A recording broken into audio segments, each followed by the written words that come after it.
welcome back to TTT, the Talking Transport Transformation podcast brought to you by TUMI, the Transformative Urban Mobility Initiative.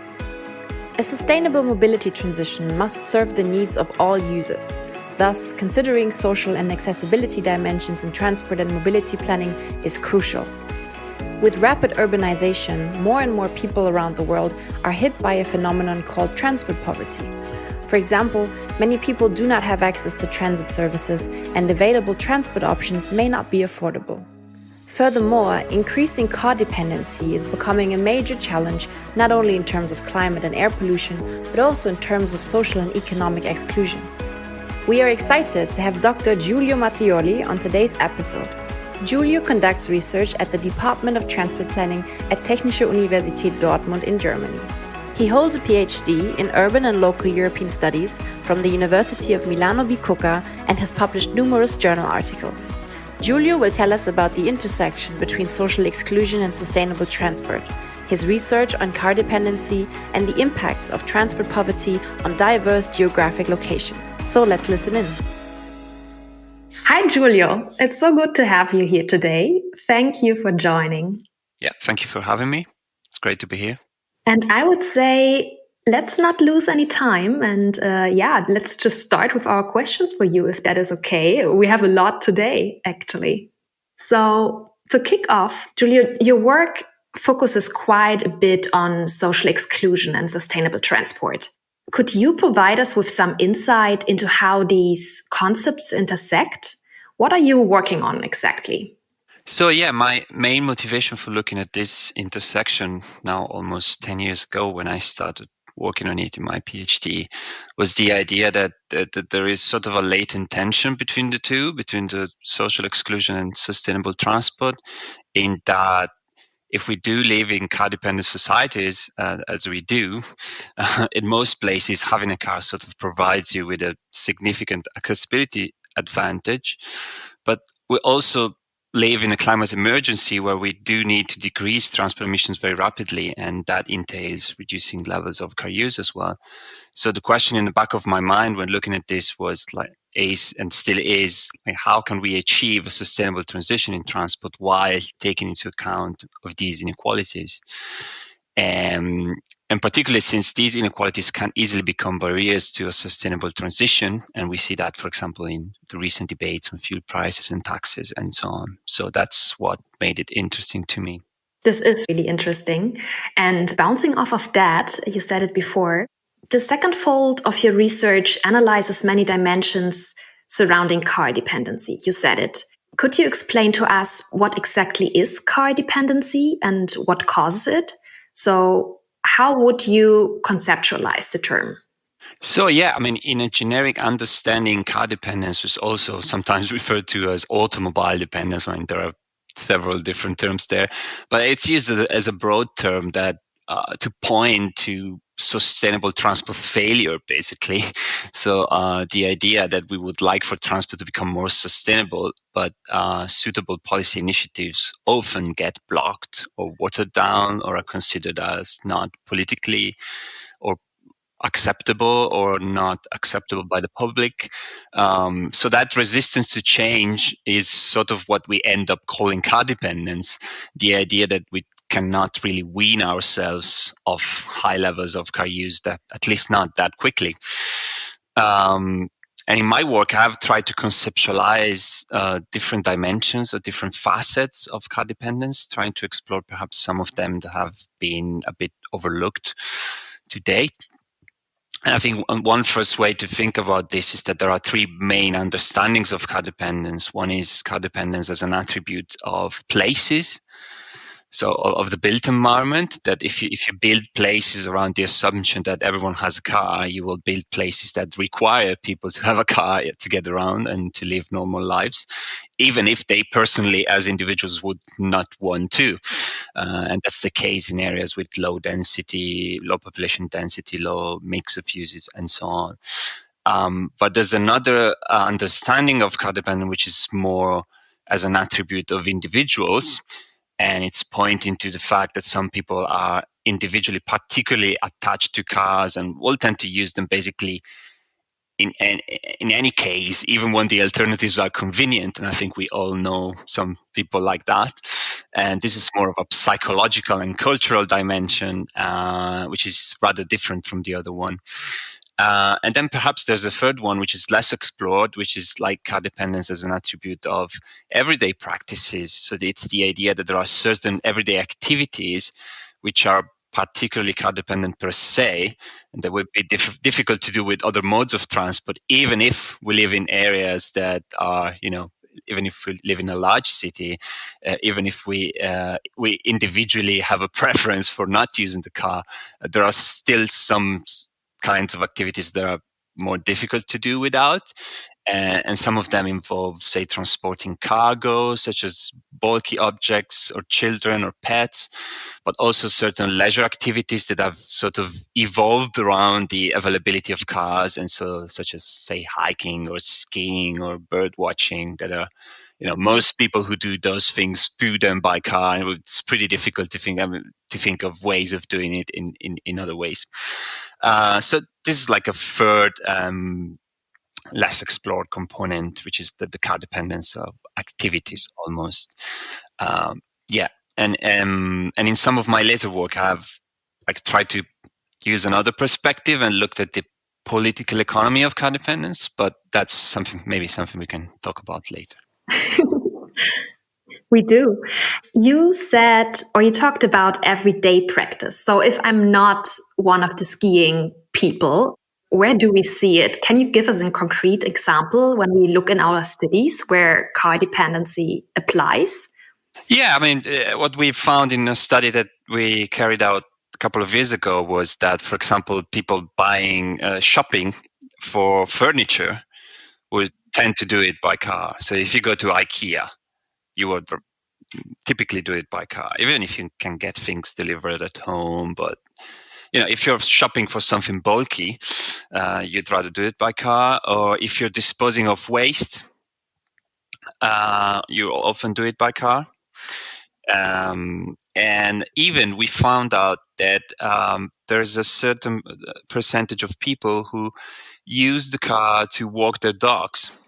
So basically, even if they could, say, walk their dog in proximity to their home and just get out of the door and walk their dog there, they prefer to travel by car a couple of kilometers to a place that is perhaps nicer for the dog to run.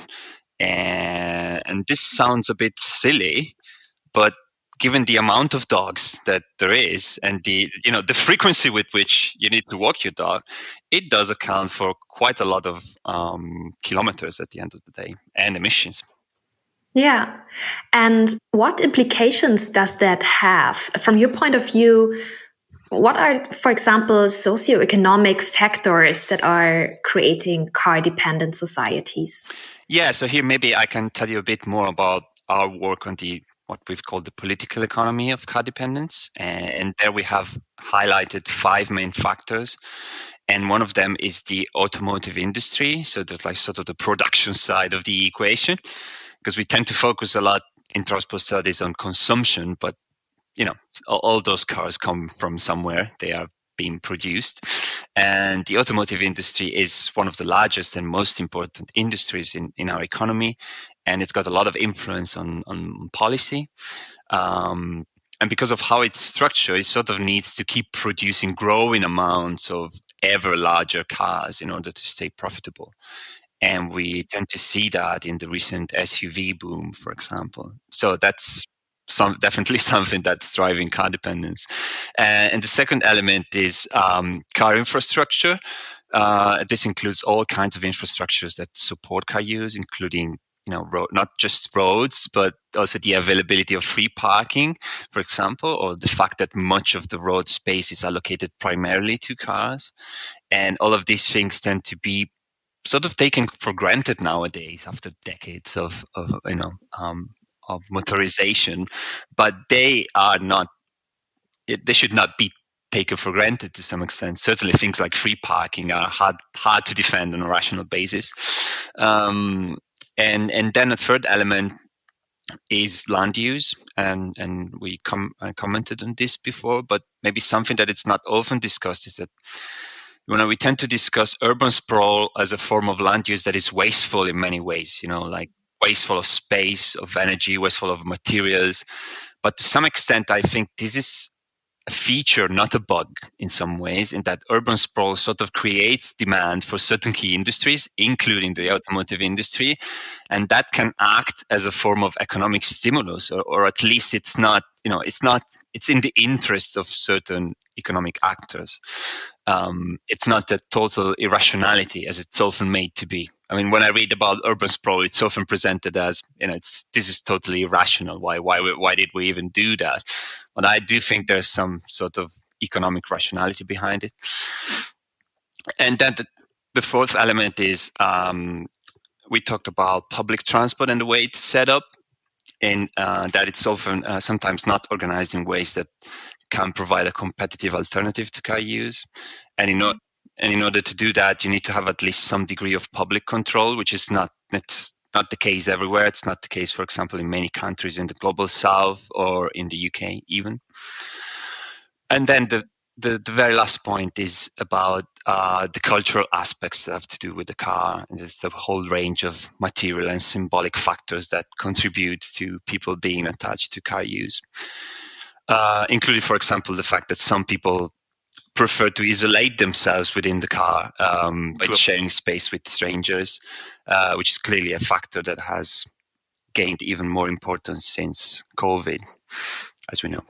This is really interesting. I would like to stress on your last 2 points, because I can imagine there are so many consequences if you, for example, don't own an own car, or you are dependent on public transport that is not created perfectly and works for you in your everyday life. And there's a lot of research on transport poverty. Maybe you could explain to us what that is exactly. So again, transport poverty is a term that is used as a sort of very broad umbrella term to refer to all sorts of inequalities related to transport. And that includes not just, things like not having access to transport, such as not having a car, not having access to good public transport, but also things like not being able to afford the cost of transport, even if you do have access. Even things such as questions related to time poverty, for example. So being able to use transport but having to travel so much that you've got little time left to do other things. And even things such as the negative impacts of transport and how they are inequitably distributed among different groups. So like cars produce like air pollution and noise and things like that. And these are not equally distributed. So some of us are much more exposed to those than others. Yeah, that was actually my next question. Do you believe there are any differences in how transport poverty impacts different geographic locations, for example? Yes, absolutely. So in places where car dependence is more intense, such as peri-urban and rural areas, most problems of transport poverty are more pronounced. And so if you don't have a car in that kind of area, it is a very serious problem that you will find it very difficult to get around and to access services and opportunities. And this entails the risk of social exclusion. But even if you do have a car in those areas but are on low incomes, you might struggle with the cost of fuel and be vulnerable to fuel price increases with little option to switch to other modes. And in large cities, on the other hand, these problems are less pronounced, but you do have more people there who live without cars. And if you live in a city without car, you are still a little bit disadvantaged in terms of accessibility as compared to someone, who can still access the public transport there, but has a car as well. And in both type of areas, you have people who spend lots of time commuting and perhaps have little time left for other activities. And that can be because they live in a city and spend a lot of time traveling by public transport, or because they live far away from their work and spend a lot of time driving. And when it comes to the inequalities in the burdens and the negative impacts, these tend to be more pronounced in urban areas, which are more densely populated, and especially for those people who live next to big roads, who tend to be disproportionately low income. So overall, it's a complex picture where you have like multiple inequalities, multiple dimensions to take into account, and all of them sort of have some kind of Mm-hmm. And are there any differences, for example, within gender or age groups? Yeah, gender is definitely an important dimension in that women, for example, have more complex activity, tend to have more complex activity patterns because they have they tend to take more responsibility for childcare, and that can lead them in some circumstances to rely more on cars. But at the same time, there's also evidence that when there is just one car within a household, they often, though not always, women tend to not to have access to it because it goes to the man or to the husband, and also women are more wary of using public transport because of safety reasons or to walk alone at night, things like that. So there is definitely an important gender component to these things, and other people have their own sort of issues related to poor health and things like that. Mm-hmm. And when I currently look into the newspaper, we see that fuel prices are rising like crazy, so intensely. Do you see that as an opportunity to transition away from car-centric societies right now? Or do you see it as, a social crisis, especially for poor populations? I think it's both, really. So, from a sustainable transport and climate perspective, we do need to reduce levels of car use, and besides other things such as electrifying the vehicle fleet, we do need to reduce car use. And one of the main policy instruments to do that is obviously increasing the cost of using internal combustion engine vehicles through things like road pricing or CO2 taxes or fuel taxes. So I think the sort of discussions, controversial discussions that we're having now, because of fuel prices soared as a result of war, we really should be having them anyway because of climate change. So in a way, it's sort of an inevitable discussions that we're having. On the other hand, higher fuel prices are certainly a serious issue for some sectors of the population that combine low income with high levels of car use and car dependence. And in my research, I have tried to quantify how many they are and who they are. And my estimate, cutting a long story short, is that it's around 5 to 10% of households.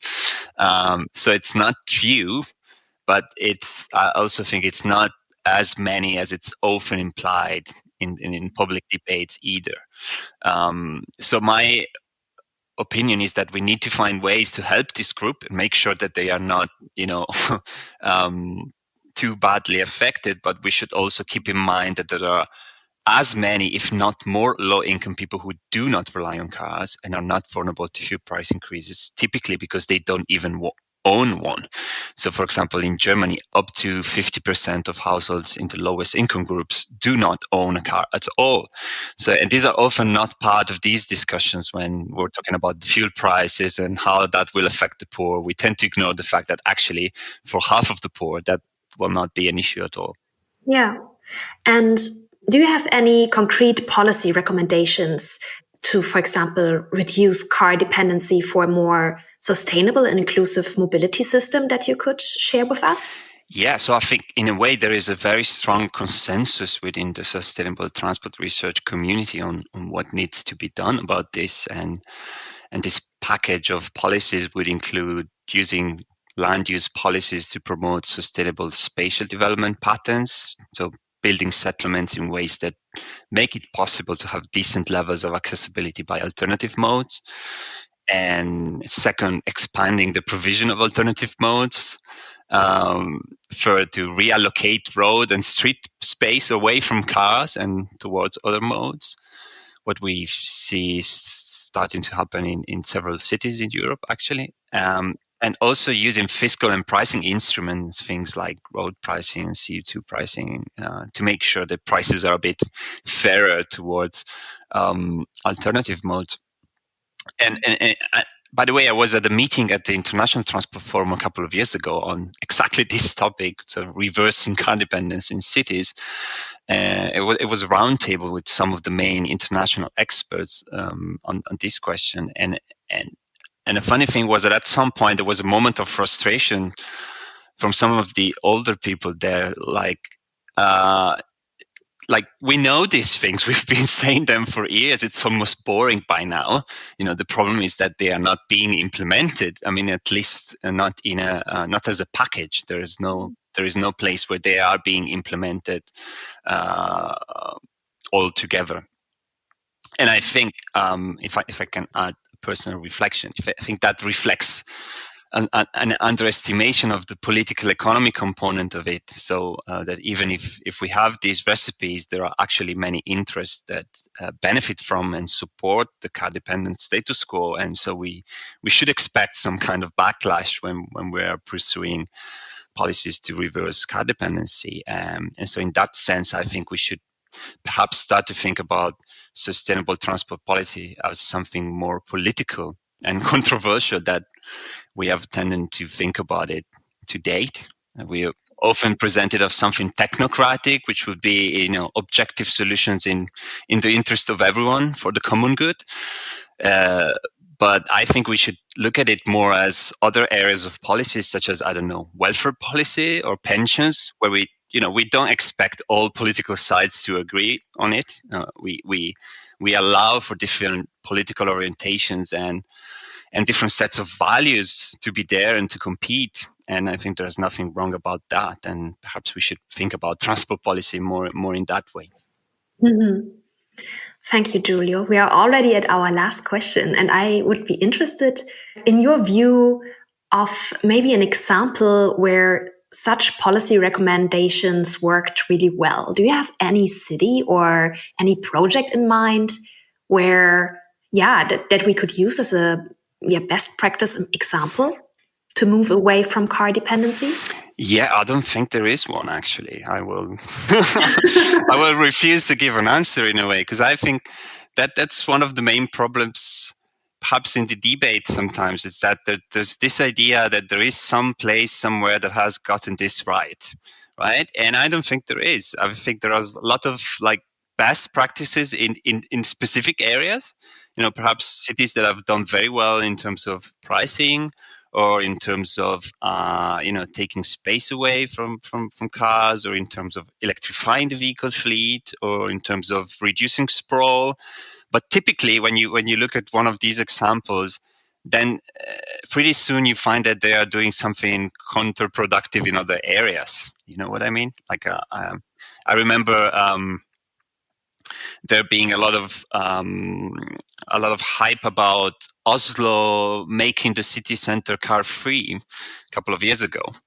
And then we had a presentation by someone from Oslo who was saying, yes, sure, we've done that in a couple of city streets in the city center, but at the same time, we're building a motorway, around the city. No one's talking about that internationally. So I think it's very hard to find a city that consistently has sort of applied all of this for a long period of time. And maybe what we should do is to look at the best practices and trying to learn from them, and wherever we find them, actually, without thinking that there is some place that has gotten this right, because I don't think anyone has. Yeah, thank you for being so clear about that. I think it's really important to stress or to underline such facts, actually. And I think this was really insightful. Thank you, Giulio. I think your research work is of high importance, and I like that you are so opinionated about it. So thank you for sharing your experiences with us today. It was really, really great talking to you. Thank you. It was great being there. Thank you. All the best for you. Speak to you soon. Bye. Thank you, Giulio, for sharing your perspective on social exclusion in transport. We understand the need to consider social dimensions for a sustainable mobility transition. We hope you all enjoyed today's episode. As always, thanks for tuning in, and hear you next time.